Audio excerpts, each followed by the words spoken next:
창세기 22장에서 하나님께서는 아브라함을 시험하시려고 그를 부르셨습니다. 그동안은 하나님께서 아브라함에게 무언가 주시기 위해서 찾아오셨지만 이번에는 그에게 무언가를 빼앗기 위해서 찾아오신 것입니다.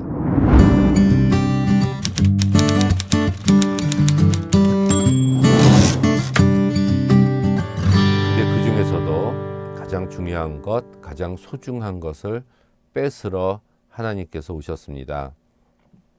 내 아들, 내 사랑하는 독자 이삭이라는 이 말 속에서 이삭의 웃음이 사라지는 살벌한 광경이었습니다. 이삭은 이때 반항하거나 도망치지 않고 순종을 합니다. 아브라함에게 소중한 아들임을 하나님도 알고 계셨습니다. 그런데 그 아들을 번제로 드리라고 하나님께서는 말씀을 하셨습니다. 번제는 드리는 제물을 모두 태우는 제사로 이는 이삭을 주신 이가 바로 하나님임을 바르게 인식하고 있는지에 대한 시험이었습니다. 이삭의 번제 요구에 아브라함은 왜라고 고민하거나 반문한 기록이 없습니다. 사라와 의논했다는 말씀도 나오지 않습니다.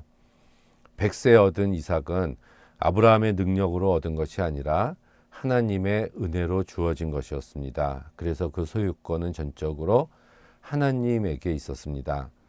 잔인할 만큼 구체적인 하나님의 명령에 아브라함은 침묵하고 있었던 것입니다. 그는 나귀의 안장을 지우고 두 종과 번제물인 이삭을 준비하고 나무를 준비합니다.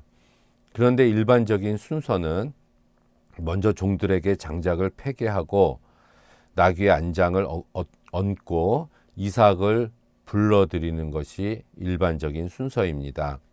그런데 아브라함은 맨 먼저 나귀의 안장을 지웁니다. 이는 자신을 먼저 정결하게 준비하고 있다는 그런 모습을 나타내는 표현입니다. 이렇게 자기 자신을 준비시키고 이삭을 준비시킨 후에 아브라함은 스스로 나무를 쪼갭니다.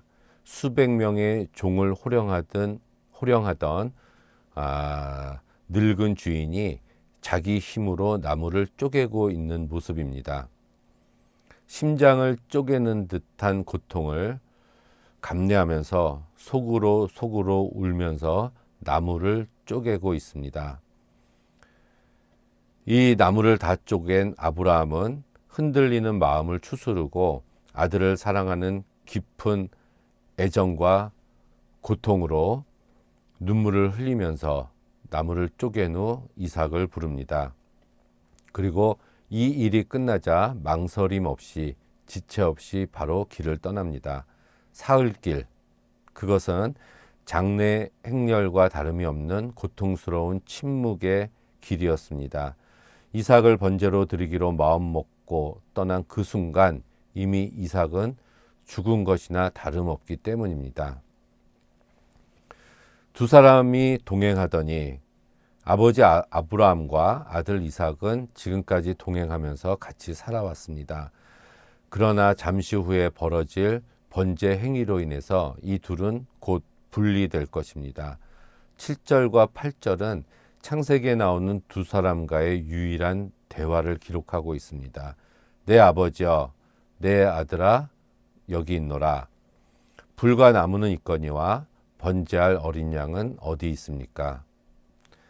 하갈의 어깨엔 생명을 살릴 도구인 떡과 물이 그의 어깨에 짊어졌고 아브라함의 손엔 생명을 빼앗는 도구인 칼과 불이 쥐어졌습니다. 결국 육신을 유지시키는 떡과 물은 다 먹고 마셔서 소멸되었고 이스마엘과 하갈은 죽음의 문턱에서 하나님을 향해 부르짖었습니다. 반면 아브라함의 손에 들린 생명을 빼앗는 도구인 칼과 불은 사용되지 않았습니다. 그리고 아브라함과 이삭은 죽음의 문턱에서 하나님께 살려달라고 애원하지 않았습니다. 아브라함은 사랑하는 아들 이삭을 결박해서 제단 위에 올려놓았습니다. 제사장이 제사를 집도하듯 순서대로 담담하게 동료됨 없이 진행이 됩니다. 하나님의 것을 하나님에게 드리는 그런 행위였습니다. 그러나 이때 하나님의 사자가 나타나서 아브라함아 하면서 그를 멈추게 만듭니다. 칼로 내리치려는 바로 그 순간에 하나님의 사자의 음성이 들렸고 아브라함은 그때 그 행위를 멈추게 됩니다. 저는 진정한 용기는 바로 여기서 멈춘 그 아브라함의 용기이고, 진정한 믿음은 바로 칼을 멈춘 아브라함의 믿음이라고 생각을 합니다. 칼을 들어서 이삭을 내리치려는 바로 그 순간에 아브라함의 눈에는 피눈물이 흐르고 있었을 겁니다. 마지막에는 자포자기하는 심정으로 될 대로 되라는 듯이 칼로 내리치려고 하는 바로 그 순간에 하나님은 멈추게 하셨습니다. 이때 아브라함이 멈추지 않았다면, 또는 내가 이렇게 될 줄 알았다라는 어떠한 억하심정에 그가 무모한 행동을 했더라면 아주 힘든 상황이 벌어졌을 텐데, 아브라함은 거기서 자신의 행동을 멈춥니다. 남자가 칼을 뽑으면 호박이라도 쪼개야 된다는 이야기가 있는데요. 본래 호박을 쪼개기 위해서 칼을 뽑은 게 아니지 않습니까? 그 목적이 사라졌다면 다시 그 칼을 칼집에 넣는 것, 바로 그것이 진정한 용기라고 저는 생각을 합니다. 아브라함은 아마도 이삭을 하나님께 번제로 드리라는 그 명령에 자기 자신을 드리려는 마음을 가지고 있었을 겁니다. 이삭만 번제를 드리고 자신만 살아 돌아올 생각은 아브라함은 아니었을 것입니다. 그 쓰임새도 기록되지 않은 2명의 종을 데려간 이유는 아들 이삭을 죽여서 번제로 드린 후에 아브라함 자신의 생명도 스스로 끊어서 자신의 시체를 들고 오게 하려고 데려간 것은 아니었을까요? 세상에 아들을 번제로 드리고 살아갈 수 있는 아버지가 어디에 있겠습니까? 모리아산에서 하나님은 아브라함의 온전한 순종에 기뻐하시며 맹세하십니다. 아브라함의 순종 위에 하나님은 강도 높은 축복을 약속하십니다.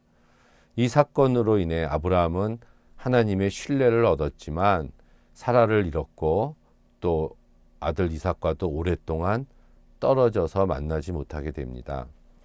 두 아들을 벌릴 수밖에 없었던 아브라함의 아버지로서의 고통은 짐작하기조차 힘든 두려운 고통이었을 것입니다.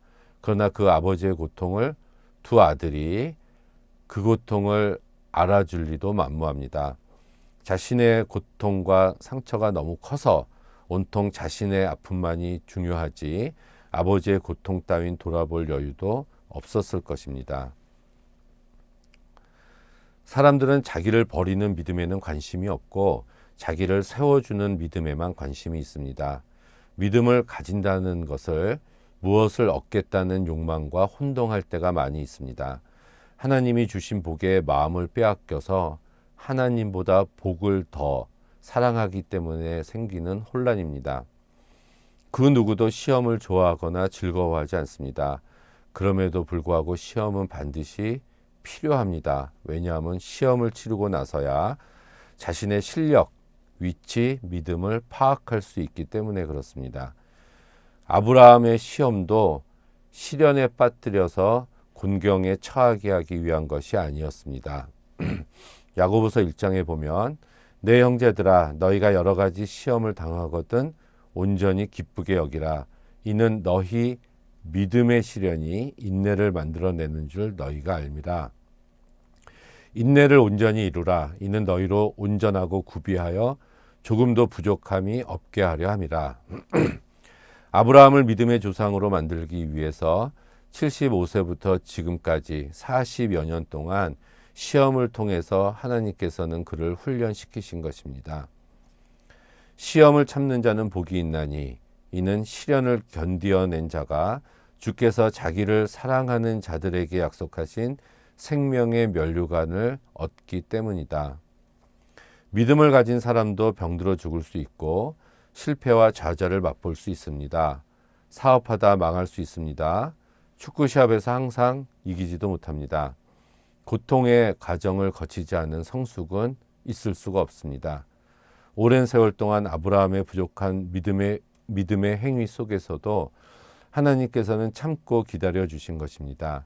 수많은 실패를 거듭하며 아브라함의 신앙이 성숙해진 것입니다.